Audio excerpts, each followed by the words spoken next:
welcome to tonight's Wednesday night webinar, How to Create Opportunities for Your Work in the Digital Age. And you can turn off your cameras if you do not wish your image to be captured. As you notice, the recording just started. I'm Carson, the Executive Director of CARFAC Alberta. Welcome to this CARFAC Saskatchewan, CARFAC Alberta Imprimo team webinar. And joining me as host is Wendy Nelson, who's the Executive Director of CARFAC Saskatchewan. And from the Imprimo team is JD and Stephen. And the webinar introduces you to Imprimo, a new platform for visual art professionals. It explains how Imprimo can professionalize the marketing and archiving of your art practice and gives you opportunity to ask questions. Tonight, you will watch a demonstration of Imprimo and learn from two artists, Paddy and Verna Vogel, who are already using Imprimo's digital tools to share and protect their artwork in a digital world. And as we're doing this, please write down questions in the chat box during the demonstration of what Imprimo can do and when listening to this discussion surrounding Imprimo. But before we start this presentation, we acknowledge the Indigenous people and their ancestors whose land we are on. Alberta and Saskatchewan are home to many visual artists, and we reside on the traditional ancestral territory of many First Nations, Métis, and Inuit people, presently subject to Treaties 2, 4, 5, 6, 7, 8, and 10. And we acknowledge the history of this land, and we are thankful for the opportunity to build healthy relationships and work together to promote positive change for present and future generations. This evening, I am broadcasting from Amiskwacy, Waasigan, which is Beaver Hills House or Edmonton, and it's home of the Cree, Satu, Nakota Sioux, Blackfoot, and the Métis peoples. And at this point, I would just like to introduce you to JD Mitho, who is of the Imprimo team, who's going to discuss a bit about Imprimo and then lead to Stephen's discussion or presentation. Great. Well, thanks, Chris. And thanks, Wendy, for organizing this. I really appreciate. We're always excited to talk to visual artists, and without CARFAC Alberta and CARFAC Saskatchewan, tonight would not be possible. So I want to start by saying a big thank you, and thank you for all of you guys to spending the evening with us. I'm sure you had all kinds of great things you could do, and we really appreciate to have you here. So just today, to give you an overview of what we'll do, and I know Chris touched on it, we'll take you through a quick journey of how we got to Imprimo, the story behind it. We'll take you through a quick demo, and then we'll have a fireside chat to learn more about kind of how Verna and Paddy's are using Imprimo and just kind of how they're overcoming some of the challenges over the course of their career to be able to promote themselves. So with that, I will introduce my colleague, Stephen. Stephen's been with Imprimo since day one. Imprimo is his baby. So what you see today, if you find a beautiful platform, you can thank Stephen. He's in charge of design and many other aspects of Imprimo. So with that, Stephen, the floor is yours. Yeah, thanks, JD. Also, if you see anything you don't like, it's me. You can blame me as well. Okay, let me just share my screen here. I've got a bit of a presentation here. Okay, let me just go back to the beginning.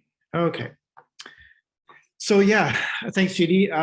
I wanted to take a few minutes before we get into our fireside chat, just talking a bit about the background of Imprimo, and then how problems we were trying to solve, and then where we got to today, and then possibly a little bit of where we're going at this point. This is definitely a project that's in motion. We're at a certain point now. We launched live 6 months ago, but we have a roadmap that goes 12 months and beyond as well, of different features that we want to be building out. So going back maybe to the beginning, which for us would be 2016 is when we started our innovation lab, just looking at what are some emerging technologies that are coming out that could actually be leveraged to be helping artists? Prescient is an innovation lab that comes out of a copyright collective called Access Copyright, which is a sister organization to CARFAC and Copyright Visual Arts. And we're very concerned about artists, the health of the artists in the art ecosystem in general. But when we started looking at, what kind of technologies were coming out, we realized that the internet and how it's being managed is changing. At the beginning of the internet, it was called Web 1.0, which you could go onto a website and read what's happening. And that was sort of the dawn of the internet. And then in the 90s and the 2000s became Web 2.0, which I think most people are familiar with, which is the social web. So the Facebooks, the Instagrams, the Twitter, and all this kind of thing, where you could not only read things on the internet, but you'd also interact with them. You could write and communicate with others directly on the platform. And that's incurred a lot of benefits and a lot of good things, but also a lot of problems, I think, have emerged as well that more recently we've become more familiar with some of the ills of Web 2.0, which leads us to what's been happening sort of in the last 10 years and beyond. And it's still a work in progress that is coming to be, which is Web 3.0, where you would be able to read, write, and also be able to own digital assets. So that is something very new and different that's happening, that's being leveraged by a lot of emerging technologies, which you will see on the Imprimo platform, some of them being blockchain and others being machine learning and this kind of thing. So what Imprimo is trying to solve at its core, or what we were thinking about in the beginning, being from this copyright background, is right now this internet of Web 2.0 is one where a lot of blind trust is required. Like everything you do online, there's a little bit of, and we take it for granted at this point, there's a little bit of a, yeah, I hope so, or probably. Like, for example, if you read a Yelp review, is that a real person? Yeah, maybe. If you go to somebody's website, am I interacting with the correct artist or the person behind the website? Probably, but maybe not. If you buy something off of eBay, are you going to get it? Maybe. Like there's this trust that we almost feel like we have to do. But with this new internet, it's sort of saying, yeah, you don't have to. Like we can build in the trust in the system so you don't have to worry about things as much. Nothing will ever be foolproof, but it can be made exponentially better.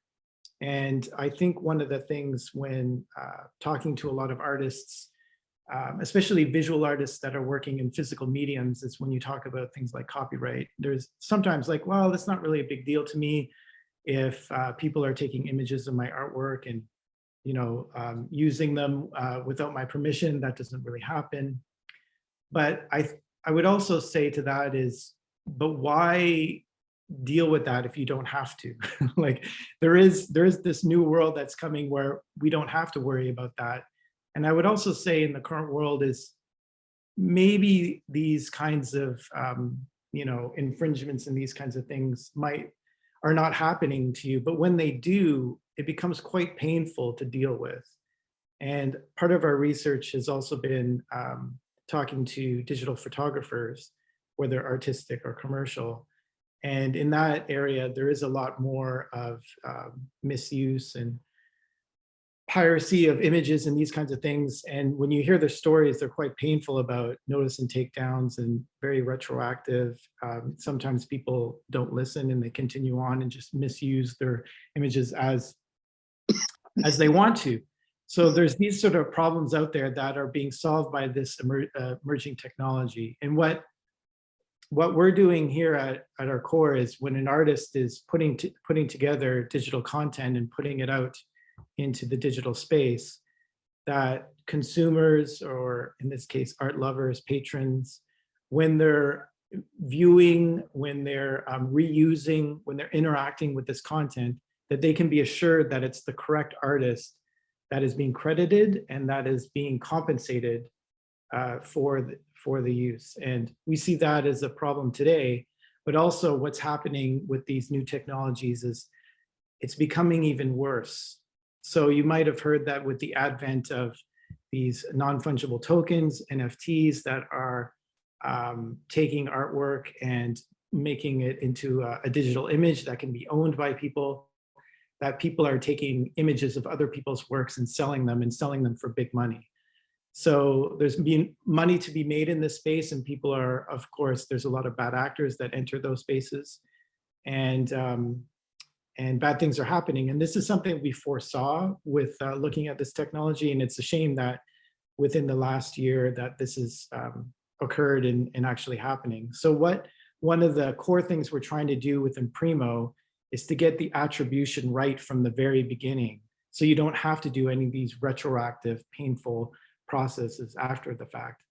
And not only rights identification, but also getting the provenance of the work correct as it moves throughout its life cycle. Removing this blind trust and creating a system where you don't have to have this blind trust, that it can be trusted. This project worked with many different partners that have been enormous and tremendous in the time and insight that they've given us to building out this project.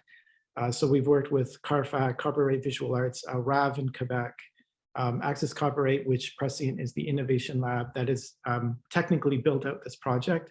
And we've also had support from the Canada Council of the Arts with a couple of grants to fund the building of this.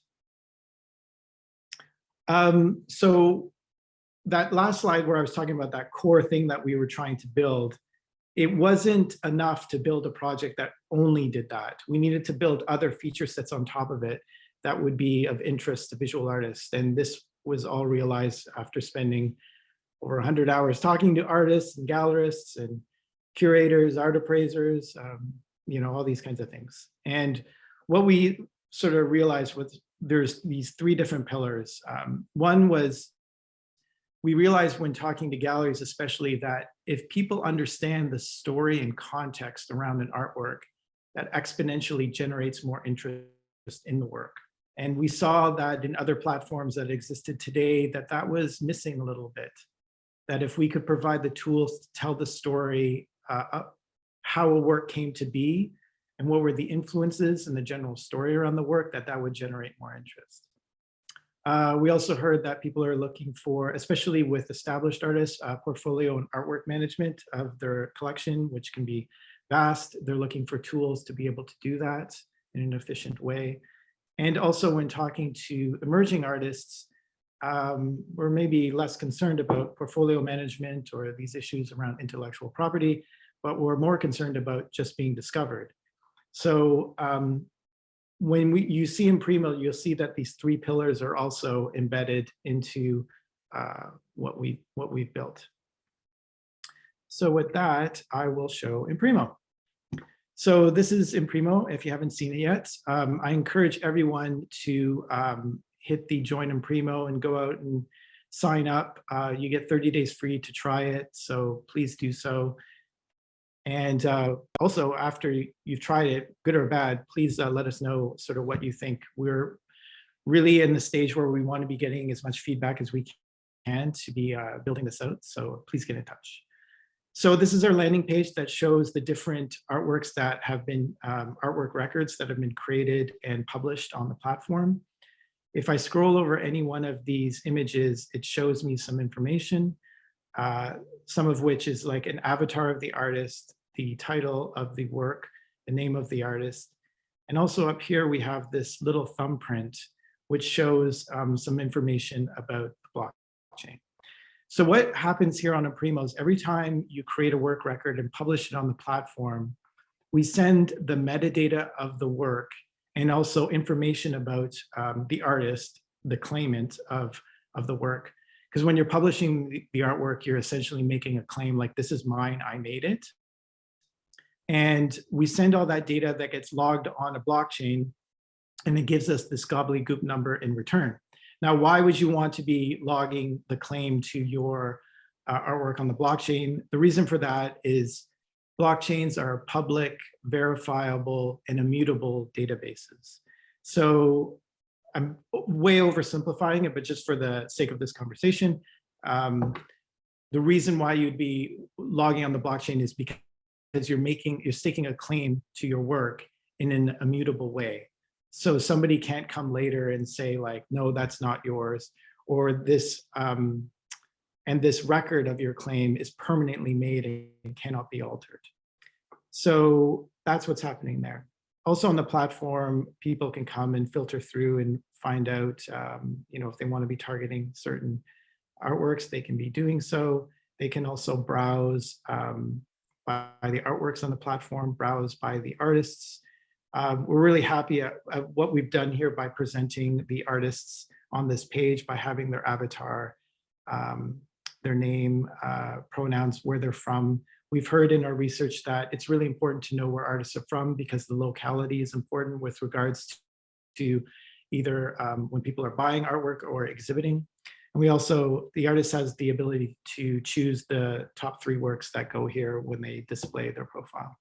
You can also search for artists and artworks here. Coming to the artwork profile, this is an example of what one looks like on the platform. You have the avatar here in the corner and the information about the artist that I just mentioned. You also have this little icon here that shows that the ID is verified. So again, what we're trying to do to bring that trust into the system is before anybody can publish their artworks or their profile on Imprimo, they need to first verify their ID.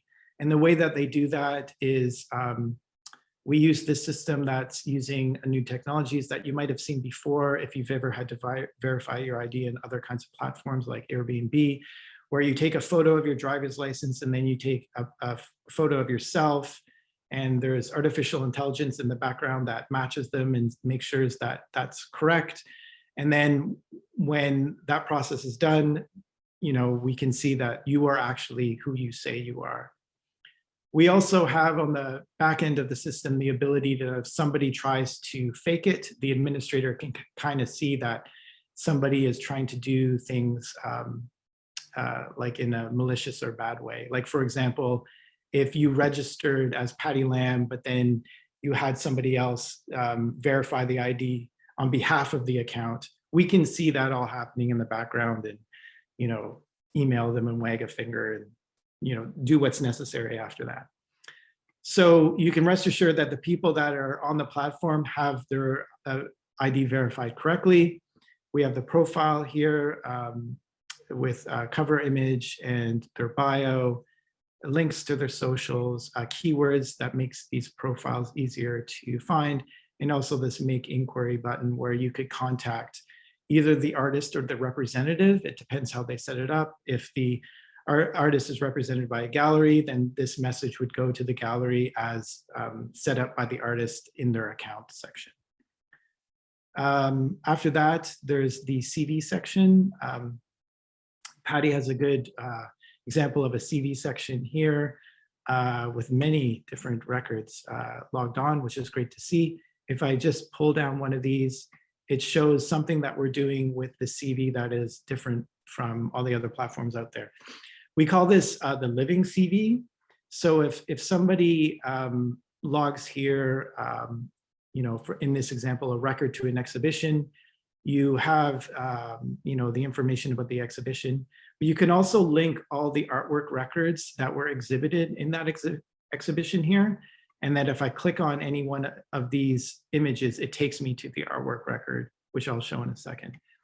But the other thing I wanted to show is along with that, you can also enter in different images or videos or documents that give context to the event that it's happened here. So that does twofold. One is it tries to solve that problem I was showing before on the slide of more context and more storytelling drives engagement. So by having these different images and descriptions and documents uploaded here, it gives more context and more interest. But the other thing is when the artist can supply all this supporting documentation, it gives credibility to the claim that is being made on the system that this artist is who they say that they are and that they've actually exhibited at this exhibition. So that's the CV. The other thing is I wanted to show that you can share any of these profiles and artworks on the system. If you click on the share button, it opens up the typical suspects of where you can share, and then you can share the profile or the artwork on those social medias. And it shows a little low resolution JPEG of whatever you're sharing there. The other thing I wanted to show was what an artwork record looks like. So here's one of Verna's artwork records. It has the title at the top. And here you can enter in images of the artwork. And you can enter in different images that give different context and angles to the artwork. So here's a really great example of how Verna's entered in all these different images here that gives, again, more context, more storytelling around the work. We have the blockchain idea up here as well. Also, the information about when it's being logged and claimed is also here. I forgot to mention that before. Below that is a sort of typical metadata around the work, keywords, mediums, surfaces, descriptions, these kinds of things that I'm sure you've all seen. Also, we have the different permissions that are available for the work. So in this case, it's available for an exhibition. You can click on this and make an inquiry either to Verna or her gallery to contact them if you were interested in connecting to do an exhibition. Below that, we have we call it the creation story for an artwork, or the process as it's listed here. So here's where you can enter in a description, and you can add, again, like images, video, documents that gives more context to the artwork that's here. And again, this tells a story of the work, and it gives evidence to the work that the artist has actually made this work. Below this, we have, which is essentially like the listing of the different provenance events. We've called it the artwork timeline. So the artist can enter in the different things that have happened within the artwork's life cycle. If the artist has entered in different images to go with the artwork, that changes these buttons here from being blank to check mark, which shows like evidence has been provided. So again, it gives all these different things gives the patrons or the viewers of these records more assurance that this is the actual artist and they have actually done these things, which is very different from like everything else that's out there. And that's why we're doing it. Below that, we have information about the artist, the copyright information as entered by the artist. And then we have here what's called a digital signature. So again, this is getting into a bit of a technical area, but all this is, what this is essentially is, it's an alphanumeric number that's created on behalf of the artist that's being sent also to the blockchain along with all the different metadata that's up here. And the reason that's done is it's a way of linking the profile on Imprimo, so Verna Vogel's profile on Imprimo, to the claim that's being made on the blockchain. So that's the reason why we're doing that there. To be honest, there's a lot more that can be said about this, but I think for the sake of this conversation, I'll leave it at that. If anyone were to come here and think this artwork wasn't made by Verna, they can they can click on this. That will open up my email client and fill out a form and send it to the administrator, which is me, to then say, protest the claim, and then we can sort of take it from there, what to do about that. In the worst case scenario, the administrator can unpublish the work and potentially even suspend the user on the platform as a way of combating potential bad actors. Stephen, I have a question. Sure. If any of these images are downloaded, what information or metadata goes with them? So a couple of things. To give some context is we did remove the right click from these images. So it stops people from a simple way of being able to download the image. If they were so inclined and had the know-how of going into the browser properties and finding the link that way, which of course you can always do. If people really want to get there, and they really know how, they can. and they were to download it, they would be downloading the image at a lower resolution as what was likely of what was uploaded. What we've done is when people upload images here, if they are high quality, we are currently downgrading them to 640 by 640 pixels. And the reason for that is because when talking to artists, we heard that they didn't want people being able to download high resolution images. As far as the metadata, I think it's the metadata that would be uploaded within the image that you uploaded. But to be honest, that's a really good question that I should check with the dev team to see what, just to verify and double check to see what metadata is remaining in the images when they're uploaded. Thank you. Yeah. There was a raised hand that jumped up. I don't know if there was another question. Yes. James, yes. So I'm trying to kind of relate this to how this works. If I have art on my website that I may have the images of, and then I'm selling, on a printed canvas, whatever. Is this digitally native art, or I'm trying to make the connection here how this would work with the way I sell now? Right. So I mean, on Imprimo, it can be. We're trying to make it so it's any kind of art. So you at this point, you could actually even upload video art if you wanted to. So whether it's physical art or digitally native art, you can make records for those artworks. Like in the case of Verna's artwork here, this looks like it's a physical work that is being recorded here. And these are the images of it. Okay, does this integrate with my website, or does everything have to be on this platform? I guess that's what I'm trying to understand. Yeah, it doesn't integrate with the website.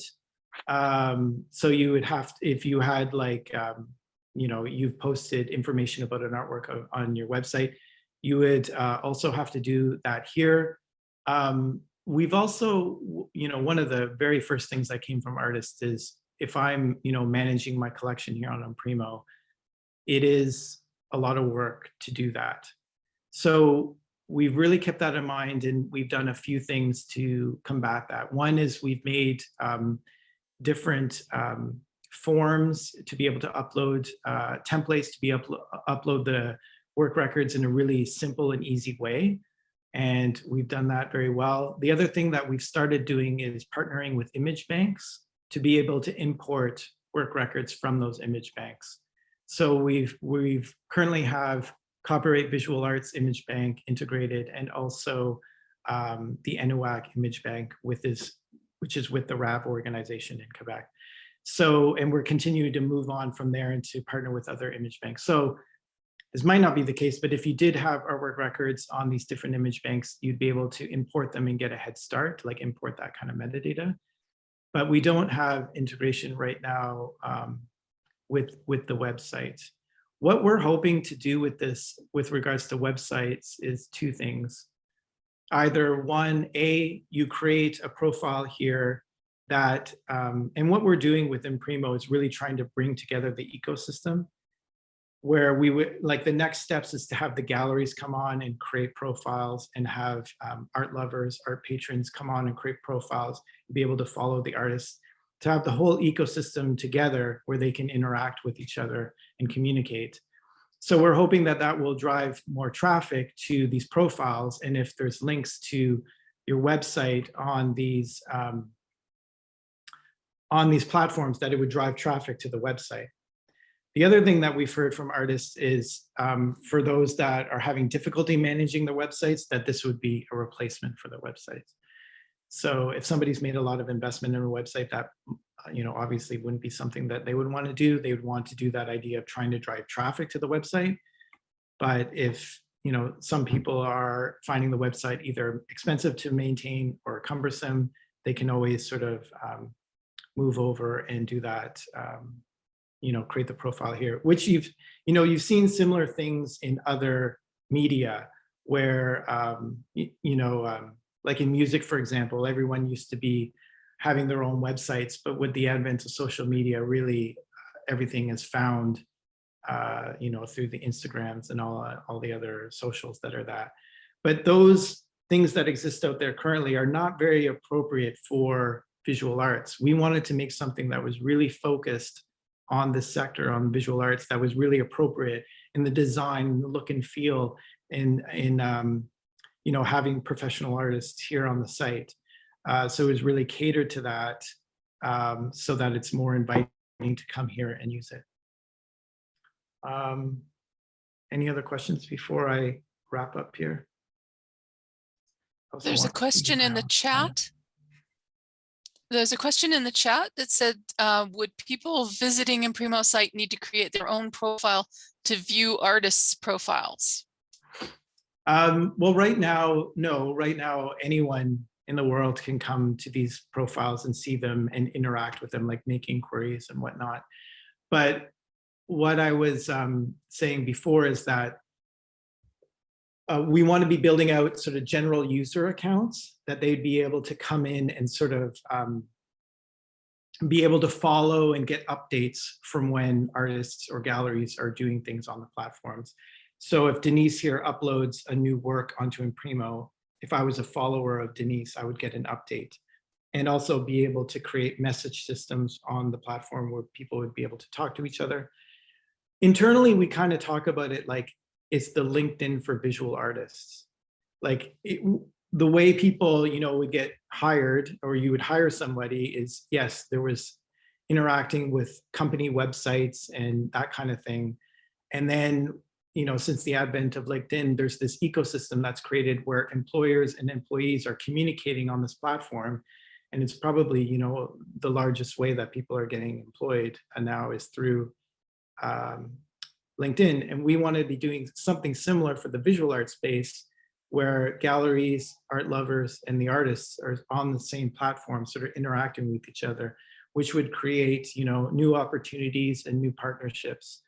And, you know, and also to bring, you know, some transparency in the system and accessibility that I think is sometimes missing. And another question, Stephen, is will there be verification protocols, requirements for the galleries and the buyers, etc.? For galleries, absolutely.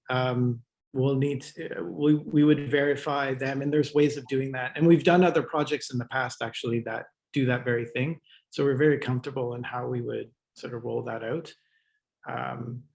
But with the art lovers or patrons, we would still need to figure out if that's necessary.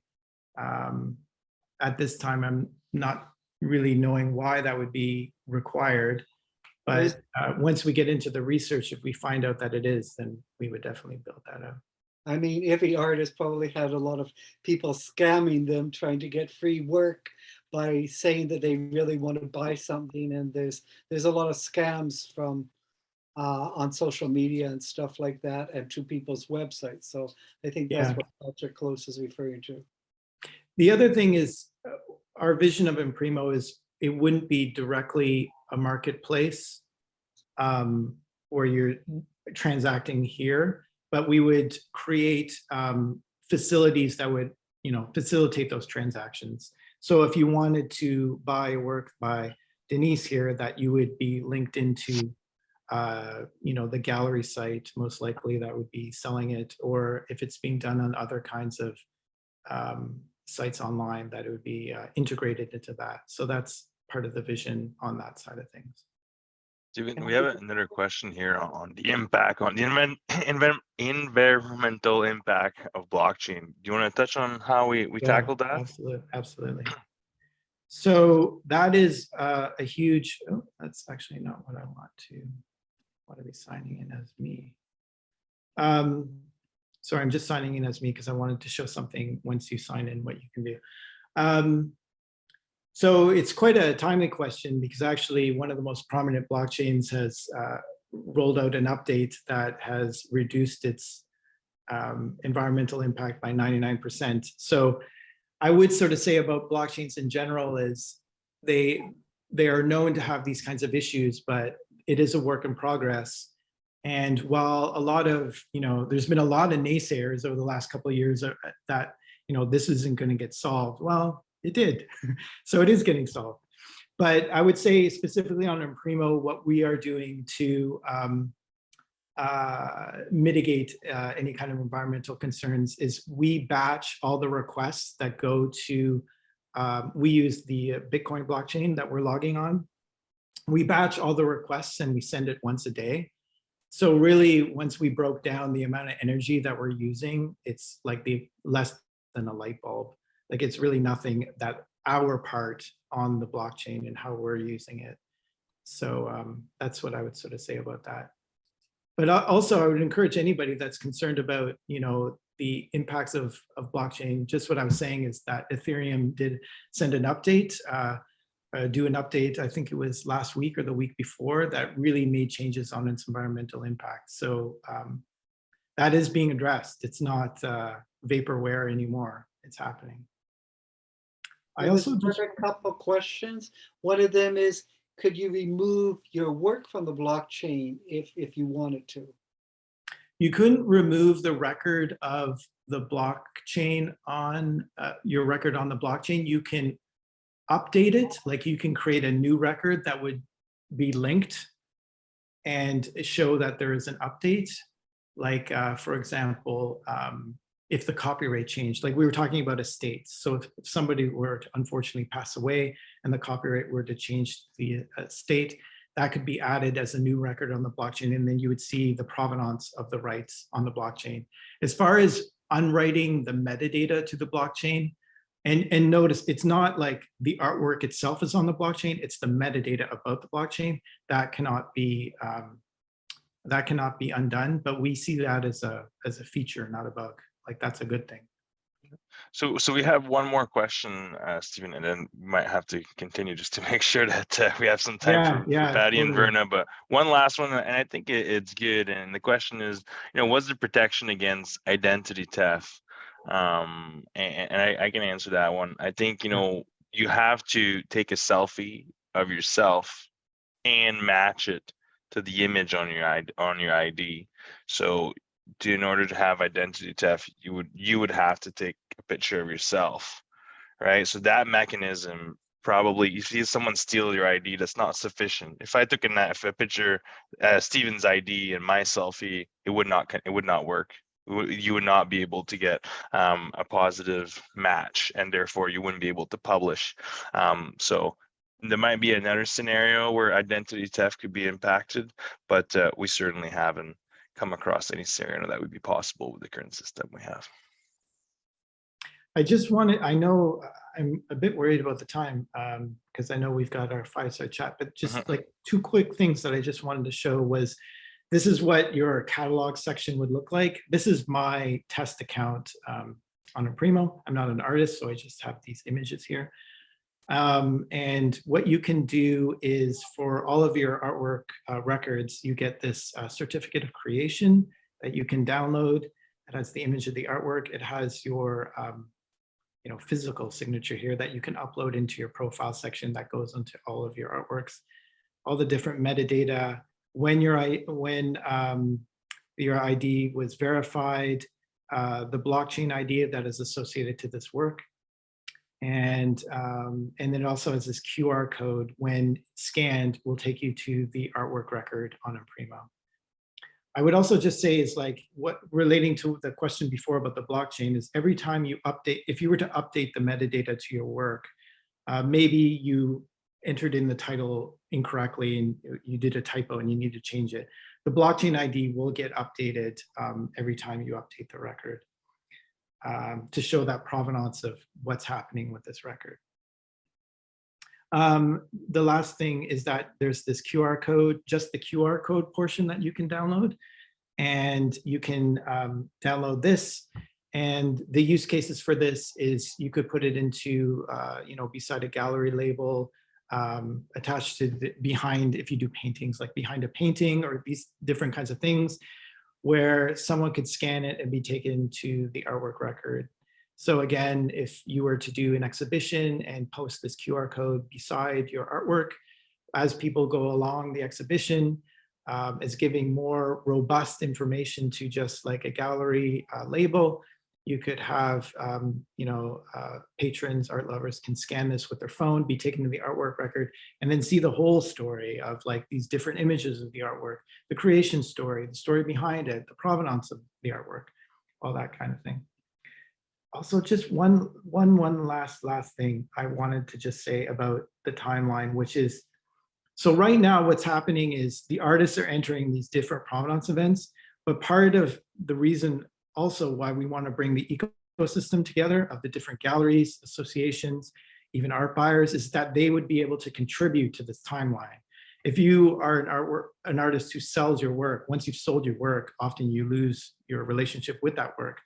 But the galleries and buyers and whatnot would be able to participate in this provenance here and be able to add to it and keep that going. So this is where we've started with this timeline, but there's definitely a vision of keeping this going by involving other players in the ecosystem.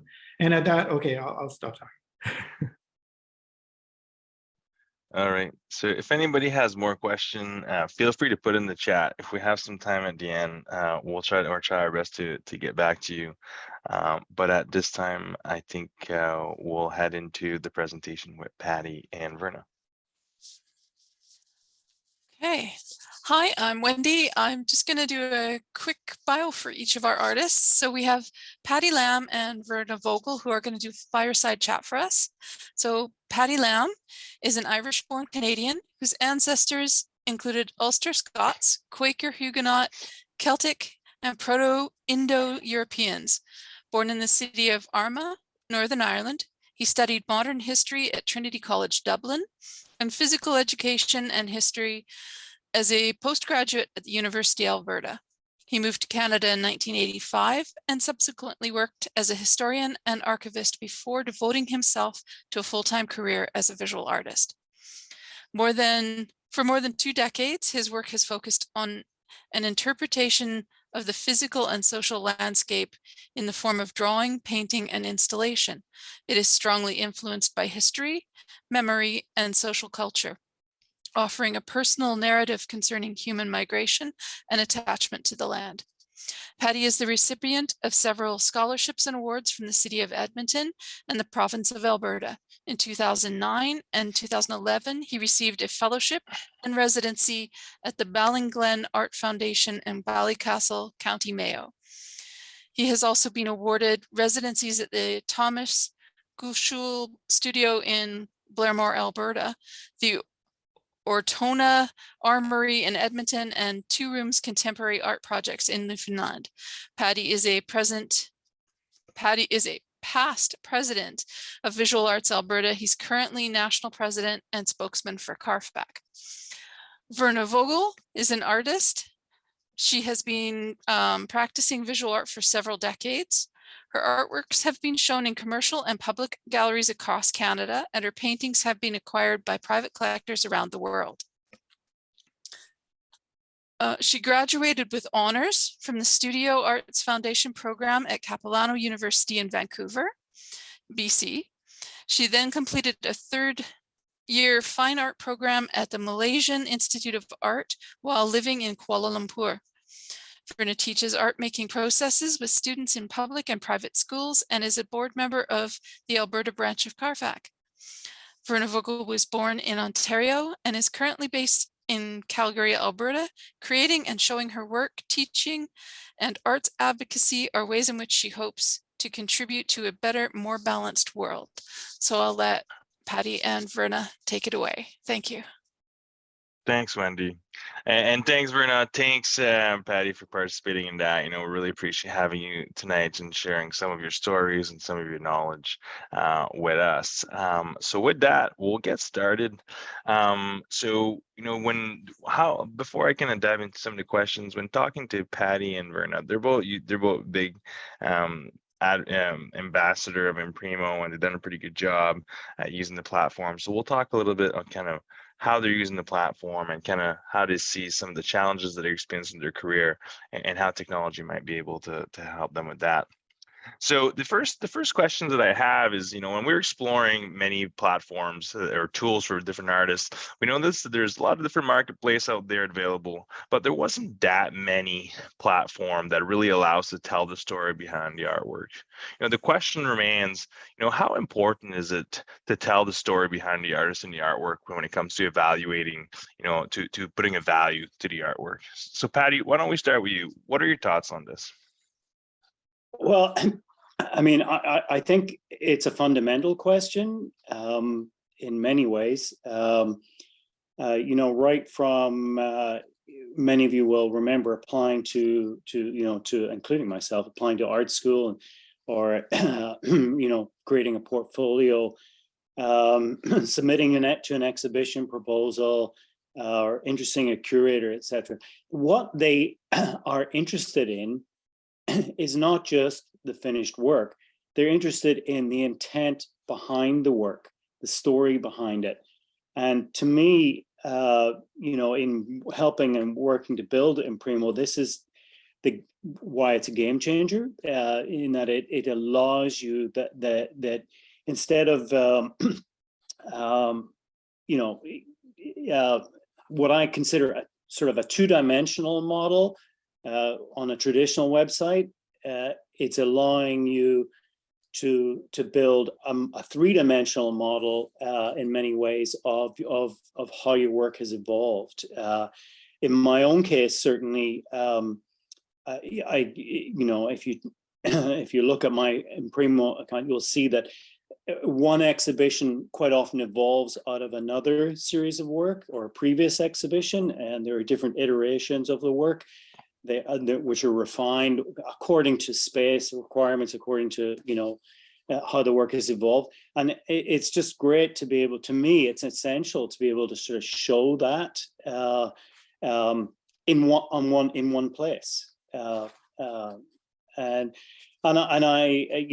think that's from a best practices point of view, that is what all artists should be aiming to do, is to sort of flesh out and show the intent of their work.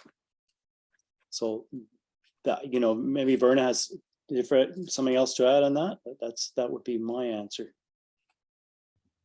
Yeah, Verna, any thoughts?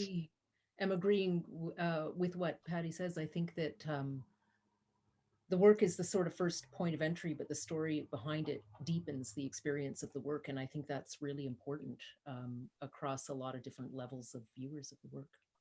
Yeah. And what would you say are some of the important things that should be included when telling the story, whether it's the story of the artist or the story of the work? I know you've had some experiences. What would you say would be important? I think a little bit of personal information is good. I think it's good if you can create information, whether you do that visually through images or whether you do that through words, that kind of speaks to a sort of a little bit broader, maybe human experience or something like that, right? Because the sort of like the narrower the story, the narrower your audience. Not necessarily you want to make it available to everyone, but you, I think, want to hit a kind of sweet spot where it's not too specific, but also not too broad. When I was in school, one of my instructors was big on this idea that the difference between private and personal. So to make things private is okay, but personal is sort of better because people can relate to that more, right? If that makes sense. And to create a little bit of a universality. So I think there's a lot of different ways to do that. One of the ways that I do it with my work is I might talk about, because I rarely come up with an idea and then make a painting around that idea. The idea, I think through my hands, right? So I'm working. So my story is sometimes about, while I was working on this piece, these are the kinds of things that I was thinking about. And then maybe something happened that kind of underlined that, or something, like relating it kind of to the world I live in my experience as a human being. Sometimes a beginning impetus, and maybe something that you learned while you're making the piece, right? Something that gives it a little bit of a experiential kind of thing, Yeah. And I would say when talking with many galleries, we certainly heard that, the more in depth that the story is, so much more, it drives so much more interest from art lovers and patrons. So talking. Sorry, I would just agree with that wholeheartedly and say that, the audience often needs a door in to work and to your practice, and this is just a great way of giving it, whether it's visually or or literally, and honesty is the best answer to that. Yeah. So Paddy, and I know when you've been doing the exhibition recently, you started using the QR code to kind of help tell the story. Can you tell us more about kind of what you saw being the most impactful aspect of using that, or the haha moment that you really saw when using the QR code versus what you were doing previously? Well, to me, again, it's a more complete way of sharing the record of your work and also ensuring that that the work is correct and isn't misinterpreted by a gallery or by a curator or anybody else. So if I go through the stages, like I'm actually going to be opening an exhibition in 2 weeks. So I've just finished photographing the work.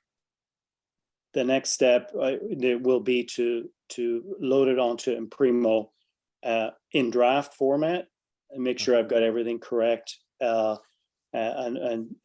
sort of review that.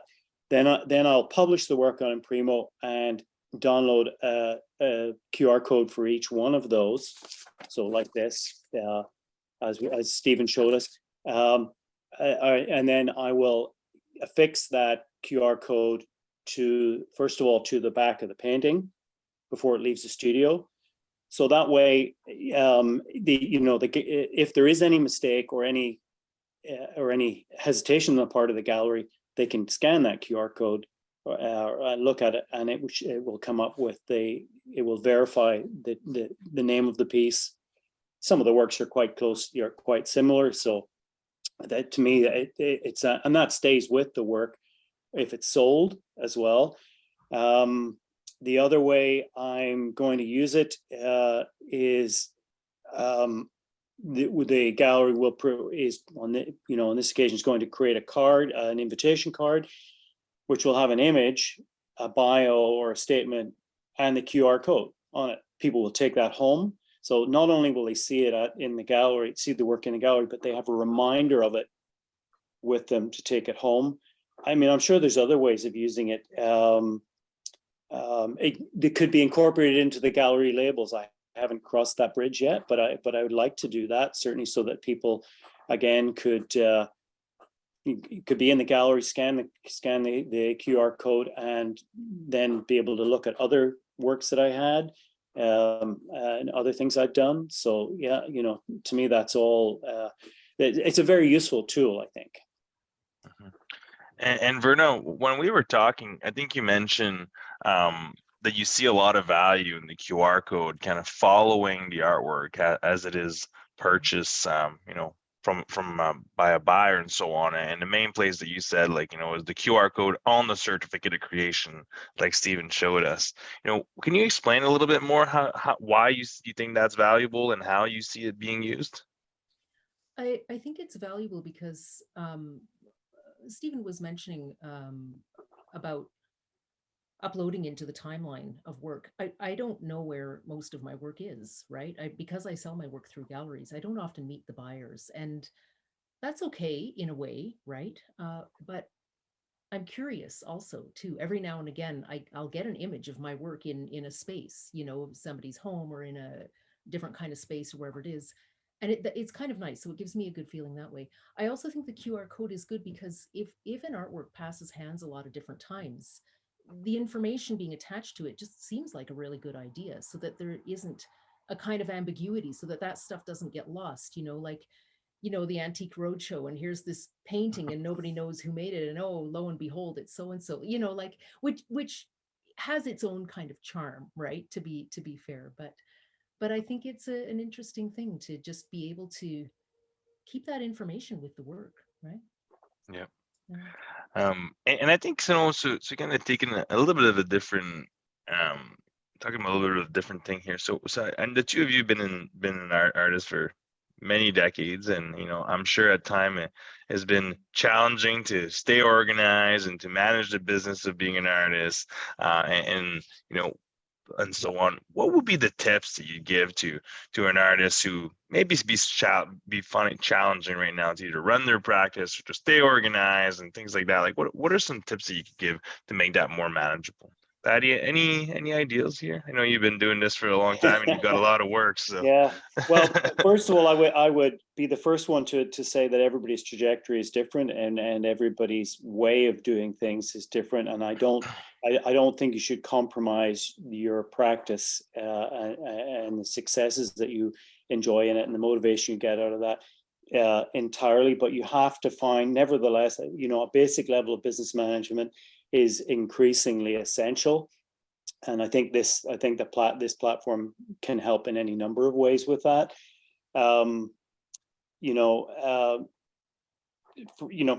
Curators or gallerists, I think review a ton of information and organize an awful lot of work. And to expect them to remember your work and to not, to do things falsely is probably unrealistic. So that I just think the more efficient and organized you are, the better your relationship with other people in the arts economy will be. And going back to that certificate of the certificate of authenticity, or that's a level of professionalism to me that accompanies the work. I send one to the gallery with the work, then they can give that certificate to the buyer, and that just adds to your sort of your professionalism, I think, in terms of dealing with various levels. And I think, quite honestly, it's not that hard to incorporate your own business practices into this platform because Imprimo has listened and learned from artists. We've all, given a lot of feedback. So it's a less time-consuming way for me to do things than previously. Mm-hmm. Makes sense. And I guess a big part of, managing an artist's career is keeping your CV up to date, between different grants and exhibition and so on. Verna, can you take us through how you go about that and making sure, your CV is always up to date and try to kind of reduce maybe the administration that's tied to this? Yeah. Again, as Paddy said, that I don't think there's any sort of one best way of doing this. Everybody's got their ways. But I was thinking about that question. I was thinking about how my approach to the business, the CV, the inventory, it's changed, right? I mean, I've been at this for like 25 years and I'm not doing the same thing now that I was 25 years ago. So I was trying to think, what did I do at the beginning? The idea with the CV, with all this stuff, is to keep it simple, to, if at all possible, enter information once, right? So I'm kind of a big fan of, like, I update my CV maybe once a year, right? And I don't put every little thing on it. There's a reason it says selected solo shows, selected group shows. But I think when you're starting out in your career, my first CV, it had every cafe I ever put a painting in, right? Like, you need to do that to build it, right? But then you begin to fine tune it. And so I think at the beginning, but I think you don't need to update it more than once a year. It doesn't have to be this constant process. Find a way to keep track. I mean, you're going to have a record of where you show your work. I would hope something, even in your emails or something, right? Just dates, and you can do that just once a year. And if you consider, so I have a Word document that I use that I can then save things in PDF. Very basic. I have very, very basic computer skills. Okay, I am not a techie, not much at all, right? But I've worked out some things. So I keep a Word type document that can be edited, right? I have my CV on there. I update it about once a year and then I save it. And then the edited just becomes the template for the next one, right? But if I think about time-wise and efficiency, right? Efficient time-wise, to go and find that document and open it and add something and close it. The finding, opening, and closing takes as long as adding the information. So why not open it once, add 6 pieces of information and close it? It's a lot more efficient, right? Like kind of in those kind of really practical ways. So I kind of do that, and I do that with kind of inventory and stuff like that as well, right? So just how do you, who was it? Ernest Hemingway has this quote, and he got it. He sort of reworded it from Chekhov. I can't remember Chekhov's quote, but Ernest Hemingway says, "When a man performs some definite act through the least number of motions, that is grace." And I love that quote. So, you know, as it pertains to certain things anyway. And So here you we can agree to differ, because my approach is that, you know, when an event happens, I add it to the CV as soon as I can remember to do so. That has certainly changed, because it's so easy to do on Imprimo that I don't have to open a document. I don't have to find it. I don't have whatever.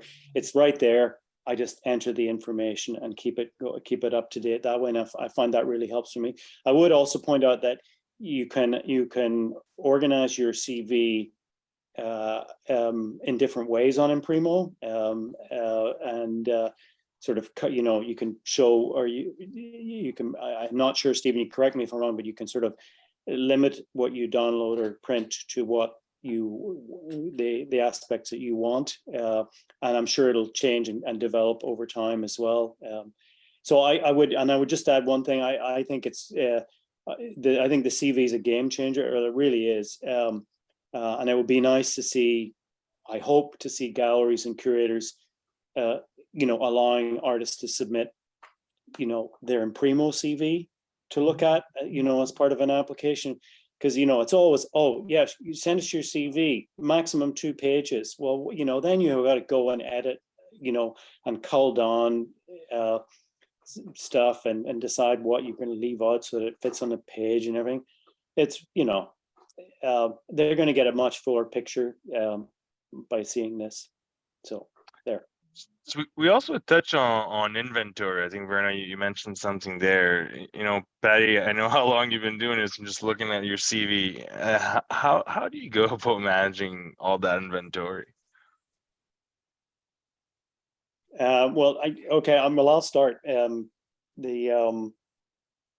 So I think you'll find out, like, you know, as the two of us tell you, we do different things, but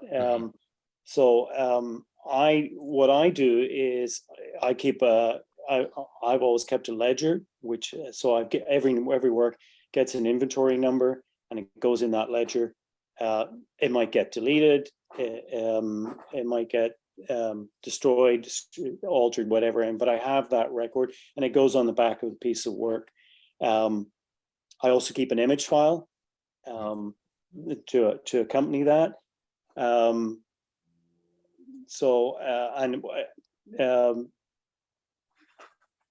But I don't think, I think what's most important is that, you know, it doesn't have to be, you don't have to follow my system, but you have to have a system, and that, you know, an inventory system, that ledger has got me out of trouble so many times, you know, when there's been a discrepancy or I can't find a piece of work, or you know, any number of things.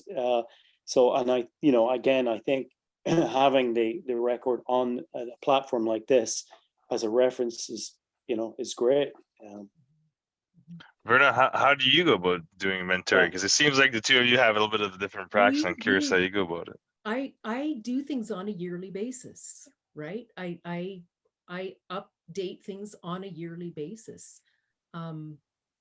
It seems to work for me. One of the reasons that I do that with inventory, and actually, Paddy, just speaking about the Imprimo and the way the to everyone and the way the CV works there, I do love that. I will probably only update it once a year, though, right? But it's very easy to upload, and I love the way that it links with things. It's one of the things I love about Imprimo.